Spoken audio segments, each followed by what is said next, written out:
Hello friends, कैसे हैं आप सब। तो डियर, हम लोग सोशल साइंस पैडालॉजी का एक सीरीज़ चला रहे हैं और इस सीरीज़ में सोशल साइंस पैडालॉजी से जितने भी आपका क्वेश्चंस आते हैं ना, उन सारे क्वेश्चन को हम लोग यहाँ पे डिस्कस करने वाले हैं।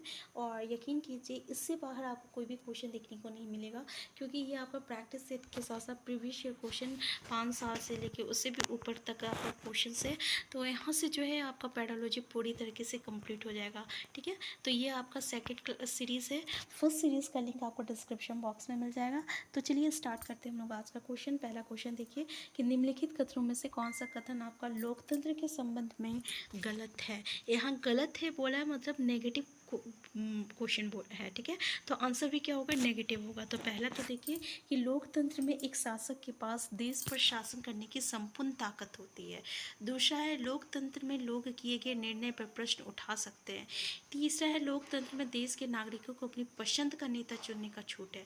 और चौथा है आपका, लोकतंत्र में नागरिकों को कुछ स्वतंत्रताएं प्राप्त होती है। तो जैसे कि सारे स्टेटमेंट में देखें, हमें नेगेटिव सेंटेंस बोला है और हमें नेगेटिव आंसर ढूंढना है। तो जैसे कि आपको पता है कि लोकतंत्र में जो है अगर सरकार कोई प्रश्न कोई निर्णय लेता है तो उस पर जो है जनता प्रश्न उठा सकता है। ठीक है ना। और दूसरा ये है ना कि लोकतंत्र में नागरिक जो होते हैं ना, ये अपने पसंद से जो है नेता चुनते हैं। जैसे कि आप अभी नरेंद्र मोदी को चुने तो आप अपने पसंद से चुने। ठीक है ना। और नरेंद्र मोदी जो है, जैसे कि आपका ओल्ड पेंशन सिस्टम को हटा के न्यू पेंशन सिस्टम लाया। ठीक है ना। तो इस तरीके से आप उस पर सवाल भी खड़ा किए कि ऐसा क्यों हुआ, क्यों नहीं हुआ। तो ये जो है लोकतंत्र का ही एक हिस्सा, लोकतंत्र में यही होता है कि हम सरकार से कोई भी सवाल जो है पूछ सकते हैं। और चौथा स्टेटमेंट बोल रहा है कि नागरिकों को कुछ स्वतंत्रता प्राप्त होती है। तो बिल्कुल सही है, नागरिक को यहाँ पे जितने भी नागरिक है, ठीक है, तो उनको स्वतंत्रता मिली है। ठीक है, तो ये तीनों स्टेटमेंट तो सही है, लेकिन ये जो पहला स्टेटमेंट है ना कि लोकतंत्र में एक शासक के पास देश पर शासन करने का संपूर्ण ताकत होती है। ठीक है ना, ये स्टेटमेंट आपका गलत है। तो पहला ही स्टेटमेंट जो रहेगा सही हो जाएगा। नेक्स्ट है आपका, भूमि उपयोग के संदर्भ में ये भी कथनों पर विचार कीजिए और सही उत्तर का चयन कीजिए। पहला, भूमि उपयोग से आशय भूमि का केवल कृषि और वन के लिए उपयोग है। दूसरा है, भूमि उपयोग मुख्यतः अपना स्थाकृति के द्वारा निर्धारित होता है। तो देखिए दोनों स्टेटमेंट को हम लोग देखते हैं। तो पहला है ए बी दोनों गलत है, ए सही है बी गलत है, और ए गलत है लेकिन बी सही है। ठीक है ना। तो ए और बी दोनों गलत है। ये दोनों स्टेटमेंट जो है केवल भूमि उपयोग मतलब केवल कृषि और वन का उपयोग वन के लिए नहीं होता है कि ठीक है, यहाँ पे कृषि और वन मतलब यहाँ पे आपका ये पशुपालन को तो लाया ही नहीं। और दूसरा में बोल रहा है कि अपने अस्त्राकृति के द्वारा निर्धारित होता है। तो ये भी स्टेटमेंट जो है गलत है। तो आंसर क्या हो जाएगा, आंसर आपका ए हो जाएगा। ए और बी जो है दोनों गलत है। नेक्स्ट क्वेश्चन है आपका, क्वेश्चन नंबर आपका थर्ड कि कांग्रेस द्वारा पारित पुण्य स्वराज 1929 के लिए संघर्ष की प्रस्तावना के बाद डैश को स्वतंत्रता दिवस मनाया गया। 15 अगस्त 1930 को, 26 जनवरी 1930 को, 1 जनवरी 1930 और 2 अक्टूबर 1930। तो 26 जनवरी 1930 को पहली बार जो है ये आपका स्वतंत्रता दिवस मनाया गया था। ये आपका एनसीईआरटी का बुक में डिस्कस किया हुआ है 1857 के विद्रोह के बाद। ये ठीक है ना, ये शायद इस चैप्टर में है कि स्वतंत्रता जो है क्यों 26 जनवरी 1950 को ही मनाया गया था। तो उसका रीज़न यही है कि इससे पहले 26 जनवरी 1930 में आपका स्वतंत्रता दिवस मनाया गया था, इसीलिए 26 जनवरी को जो है आपका 1950 में जो है हम लोग वो गणतंत्र दिवस जो है मनाते हैं। नेक्स्ट है आपका 1720 में ब्रिटिश सरकार ने डैश के लिए कैलिको अधिनियम पारित किया। तो पहला स्टेटमेंट है आपका, इंग्लैंड में कैलिको उद्योग को बढ़ावा देने, यानी कैलिको मतलब होता है सूती कपड़ा। दूसरा है, इंग्लैंड में कैलिको सूती कपड़ों का उत्पादन करना। तीसरा है, इंग्लैंड में छापेदार सूती कपड़ों छीट के उपयोग पर पाबंदी लगाना। और चौथा आपका, कालीकट के विद्रोही को दंड देना। तो जैसे कि आपको पता होगा कि ये जो क्या कहते हैं, क्वेश्चन हम लोग का कहाँ गया, एक मिनट। जैसे कि आप यहाँ पे क्वेश्चन देख रहे हैं कि ब्रिटिश सरकार ने डैश के लिए कैलिको अधिनियम पारित किया। तो इसका आंसर क्या हो जाएगा, तो पहला इंग्लैंड में आपका कैलिको उद्योग को बढ़ावा देने के लिए और कैलिको कपड़ों का उत्पादन करने के लिए और छापेदार सूती कपड़ों छिट के उपयोग के लिए उपयोग पर पाबंदी लगाने के लिए। तो देखिए ये जो है ना आपका छापेदार सूती कपड़ा, जो कि महात्मा गांधी ने सूती कपड़ा का ये किए थे, तो उन कपड़ों का उपयोग पर पाबंदी लगाने के लिए इस चीज़ का ये किया था। तो आंसर सी हो जाएगा, ठीक है ना। नेक्स्ट क्वेश्चन है आपका कि जब एक देश पर दूसरे देश के दबदबे से राजनीतिक, आर्थिक, सामाजिक और सांस्कृतिक बदलाव आते हैं तो इस प्रक्रिया को हम कहते हैं औपनिवेशीकरण कहते हैं, पुण्य जागरण कहते हैं, महासंघ कहते हैं, व्यापारिक कहते हैं। तो इसको हम लोग क्या कहते हैं? औपनिवेशीकरण कहते हैं। यानी एक दूसरे पर दूसरे देश का दबदबा से, यानी जैसे कि ब्रिटिश सरकार का जब यहाँ पे आक्रमण यहाँ पे वो अपना राज किए थे, तो उसके कारण यहाँ के जो राजनीतिक, आर्थिक, सामाजिक और सांस्कृतिक बदलाव आया था। तो इस प्रक्रिया को हम लोग क्या कहते हैं? औपनिवेशीकरण कहते हैं। नेक्स्ट क्वेश्चन है, हाँ, ऐसी राजनीतिक व्यवस्था जिनमें एक से ज़्यादा स्तर की सरकार हो उसे कहा जाता है। देखिए ये क्वेश्चन आता है कि ये क्वेश्चन आपका सीटेट में पूछा जाता है। उसको हम लोग गणतंत्रात्मक कहते हैं, संघवाद कहते हैं, धर्मनिरपेक्ष कहते हैं या उदारवादी कहते हैं। तो जहाँ एक सरकार से ज़्यादा स्तर, जैसे कि आप यहाँ पे देख सकते हैं, यहाँ पे इसको आंसर हो जाएगा आंसर बी, संघवाद। संघवाद मतलब क्या हुआ? जैसे कि यहाँ पे देख सकते हैं स्टेट लेवल पे सरकार है, ठीक है ना, पंचायत लेवल पे है काम करते हैं, स्टेट लेवल पे है, सेंट्रल लेवल पे है, सबका अपना अपना काम है। तो यहाँ पे ये क्या हो जाता है? इस व्यवस्था को जो है हम लोग संघवाद स्तर कहते हैं। क्या कहते हैं? संघवाद कहते हैं। नेक्स्ट क्वेश्चन है आपका कि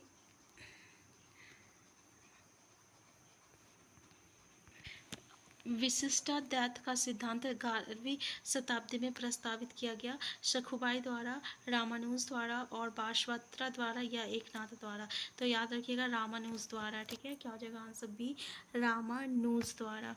नेक्स्ट क्वेश्चन है आपका राज्यपाल को कौन नियुक्त करता है? मुख्यमंत्री करता है, भारत का मुख्य न्यायाधीश करता है, राष्ट्रपति करता है या प्रधानमंत्री करता है? तो याद रखिएगा राष्ट्रपति करता है। नेक्स्ट, राज्यपाल को कौन नियुक्त करता है? तो राष्ट्रपति करता है। नेक्स्ट क्वेश्चन है,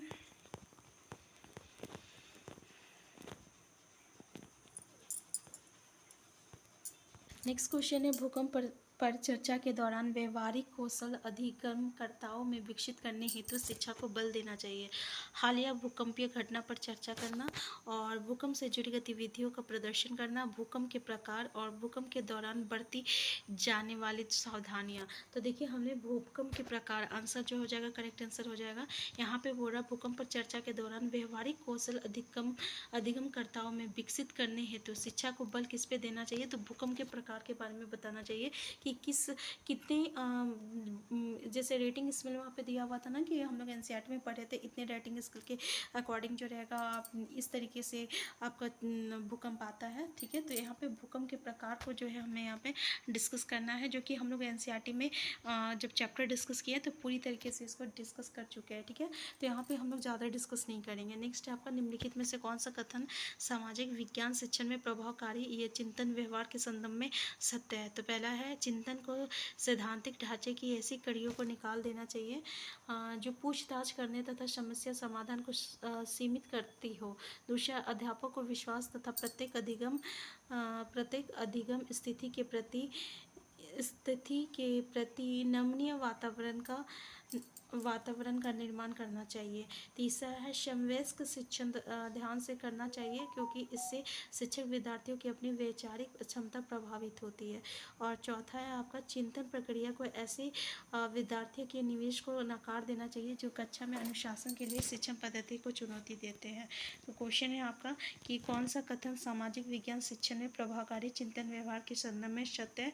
तो देखिए अध्यापक को विश्वास तथा प्रत्येक अधिगम स्थिति के प्रति नमनीय वातावरण का निर्माण करना चाहिए। अगर आप पॉजिटिव और नेगेटिव सेंटेंस की तरीके से सोचने की कोशिश कीजिएगा तो सबसे ज़्यादा पॉजिटिविटी जो है आपको आंसर बी में देखने को मिलता है। क्योंकि पहला अगर हम देखें तो देखिए कि चिंतन को सैद्धांतिक ढांचे की ऐसी कड़ियों को निकाल देना चाहिए जो पूछताछ करने तथा समस्या समाधान को सीमित करती हो, ठीक है। दूसरा है समष्टि शिक्षण ध्यान से करना चाहिए क्योंकि इससे शिक्षक विद्यार्थी को अपना वैचारिक क्षमता प्रभावित होती है।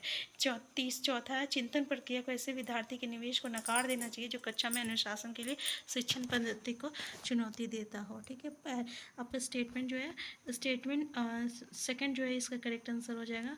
नेक्स्ट है आपका, एक चुनाव के दौरान अब उसके विभिन्न मुद्दों की भूमिका को समझाने के लिए आप विद्यार्थियों को निम्न में से सबसे ज़्यादा क्या पूछना पसंद करेंगे। फिर न्यूज़पेपर के संपादनों में दिए गए विभिन्न पार्टियों द्वारा एक दूसरे के प्रति तर्कों का विश्लेषण करना।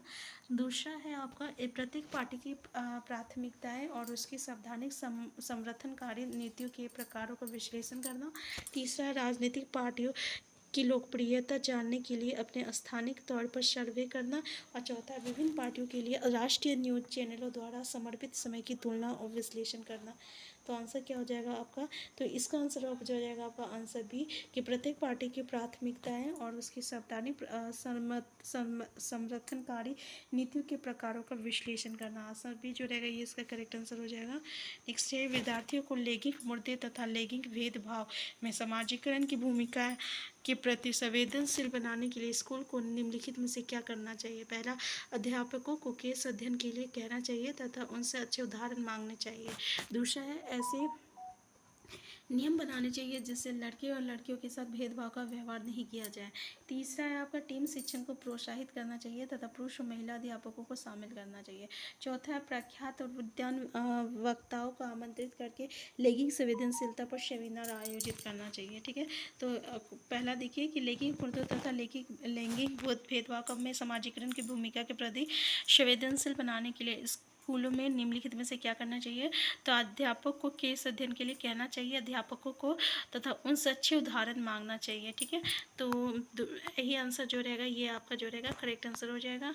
नेक्स्ट है, समाचार चैनल पर विज्ञापन का मूल्य निर्भर होता है बड़े व्यापारिक घरानों पर, कंपनी क्षेत्र पर, चैनल की लोकप्रियता पर। तो आंसर है आपका चैनल की लोकप्रियता पर। आंसर सी इसका करेक्ट आंसर हो जाएगा। नेक्स्ट है, कक्षा में सहकारी शिक्षा को बढ़ावा देने के लिए एक शिक्षक को चाहिए उन्हें व्यक्तिगत परियोजनाएं दे।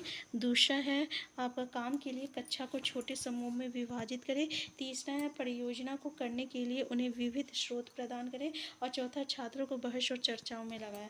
ठीक है, तो क्वेश्चन क्या बोला, कक्षा में सहकारी शिक्षा को यानी बच्चे जो है साथ साथ पढ़े तो इसके लिए क्या करना चाहिए, छात्रों को बहस यानी ग्रुप डिस्कशन में लगाना चाहिए। इससे क्या होता है, आपका सहकारी शिक्षा को बढ़ावा मिलता है। नेक्स्ट है आपका, शिक्षार्थियों का सामाजिक विज्ञान विषय में कला के माध्यम से आकलन करने का सबसे उचित कारण चुनिए। ये एक आनंदीय मूल्यांकन का तरीका है। ये अवधारणाओं का एक व्यक्तिगत प्रस्तुतिकरण करने का अवसर प्रदान करता है। तीसरा, ये पाठ्य पुस्तक में दर्शाई गई विभिन्न अभिव्यक्ति शैलियों के आनंद लेने का माध्यम है। और चौथा है, ये शिक्षार्थियों की चित्रकला की योग्यता में सुधार लाता है। तो आंसर क्या हो जाएगा आपका, आंसर भी जो रहेगा ये इसका करेक्ट आंसर हो जाएगा कि ये अवधारणाओं का एक व्यक्तिगत प्रस्तुतिकरण करने का अवसर प्रदान करता है। ठीक है, तो आंसर भी जो रहेगा ये इसका करेक्ट आंसर हो जाएगा। नेक्स्ट क्वेश्चन है आपका कि समाजीकरण विज्ञान की कक्षा में समानता पर चर्चा करते समय उद्देश्य होना चाहिए।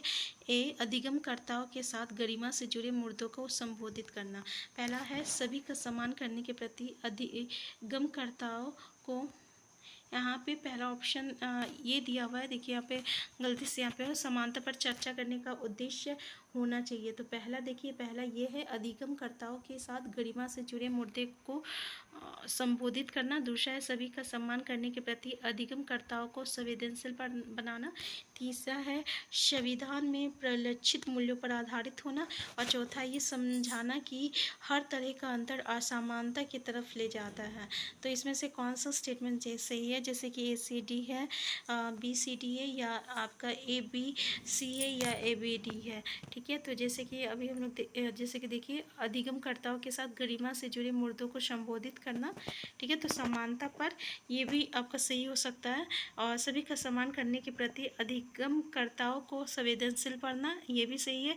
और संविधान में परिलक्षित मूल्यों पर आधारित होना, ठीक है, ये भी सही है।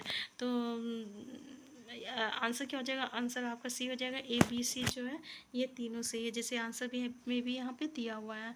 नेक्स्ट है, विद्यार्थियों को विवेचनात्मक होना क्यों सीखना चाहिए। पहला तो ये है कि आपका एक रूप समशील दृष्टिकोण की कद्र करने के लिए, दूसरा है कमियों को इंगित करने के लिए एवं लगभग सभी चामा दोषदर्शी होने के लिए, दूसरा है समाज में यथा स्थिति बनाए रखने के लिए, और चौथा ये समझाने के लिए कि मुद्दे उनके खुद की ज़िंदगी से कैसे जुड़े हुए हैं। तो देखिए यहाँ पे है क्वेश्चन की विवेचनात्मक होना क्यों सीखना चाहिए। क्यों सीखना चाहिए, तो ये समझाने के लिए कि जो भी मुद्दे हैं जिस पे बहस की जा रही है वो उनकी ज़िंदगी से कैसे जुड़े हुए हैं, ये समझाने के लिए। आंसर डी इसका करेक्ट आंसर हो जाएगा। नेक्स्ट है आपका राष्ट्रीय शिक्षा नीति एनपीई जो है ने निम्नलिखित में से किसके लिए एकीकृत कार्यक्रम विकसित करने का सुझाव दिया था। विकलांग बच्चों के नियमित स्कूलों में पढ़ने के लिए, विकलांग बच्चों के लिए विशेष स्कूलों में पढ़ने के लिए, लड़के और लड़कियों की सह शिक्षा के लिए, और मानसिक रूप से विकलांगों की शिक्षा के लिए। तो क्या है आपका आंसर ए हो जाएगा। इसका सुझाव दिया था विकलांग बच्चों के नियमित स्कूल में पढ़ने के लिए। ठीक है, तो ये इसका करेक्ट आंसर हो जाएगा। तो डियर आज का क्लास हम यहीं तक रखते हैं, इससे आगे का क्वेश्चन जो हम लोग नेक्स्ट क्लास में डिस्कस करेंगे। Thank you.